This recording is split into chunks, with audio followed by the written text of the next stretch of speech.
Hi, this is my video submission for the podcast that we did, that we're talking about the Normandy School District and the trials and triumphs that they were going through to make sure that their students get the best education ever. My thoughts were, I agree with some of the parents, and then I didn't agree with some of the parents. I know, like, what we go through today in our educational system, where some kids just get thrown under the bus and they don't want that, especially with, like, if you do, like, with special needs kids or even gen ed kids. I mean, if they're a little slow, they just get thrown under the bus between the cracks. I mean, I know some of these parents had great concerns with these Normandy kids moving in. They stereotyped these kids. They thought all this violence, especially with what happened with Michael Brown, that was talked a lot about. And I know that was a major, major hot button during that year, was the Michael Brown riots. I mean, these parents had concern, and if I was a parent in that district, I would be concerned too. The safety of my kids and everything. And then I also was with Maya, because she wanted to better herself. She didn't want to be left behind. She wanted that education. She wanted to be the one that graduated and earned and be on her career and everything. I mean, how I would teach my students on this, if, we can go back. This is, segregation. It goes right back to the 60s. And we're doing this right now in our generation. And it'll be an interesting lesson, especially if you teach kids between what happened in the 60s and what's going on with ours, with white versus black and different cultures and diversity as well.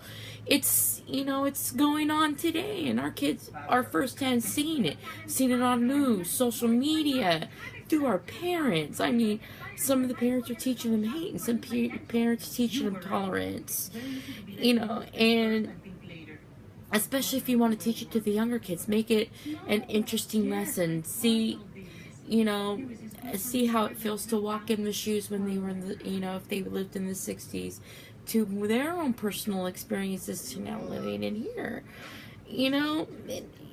From both perspectives, it's the type of, the aspect of education. I mean, the goal of education is to teach our kids, and what the state was finally trying to do after the end of this was they wanted to help. They figured out, they felt so sorry for these kids because they were just getting thrown under the bus. They were just being bypassed and transferred, and I was very thankful that they were given the option to come back.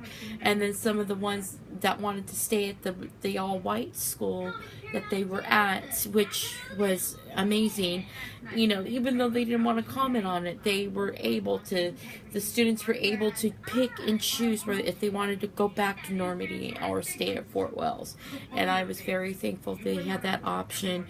I mean, this podcast was really, really interesting because it made you want to think. It made you like, oh my gosh, what if someone comes up to you and sees something on the news or hears something like this, and, how can you explain it, especially to a young child? So as teachers, to make it into a fun, integrative lesson would be an interesting history lesson, not only for them, but for themselves. So I was really thankful that I watched this, and and I hope to apply some of the good ideas for once I get into the field, either if it's going to be gen ed or special needs, to help kind of get some idea on, you treat everybody equally. That's basically what it is. You teach kids that are white, black, Muslim, everything, all different races and cultures, and you're your own person as well. So, even if someone doesn't believe in what you believe, you accept what they are, because that's what they are.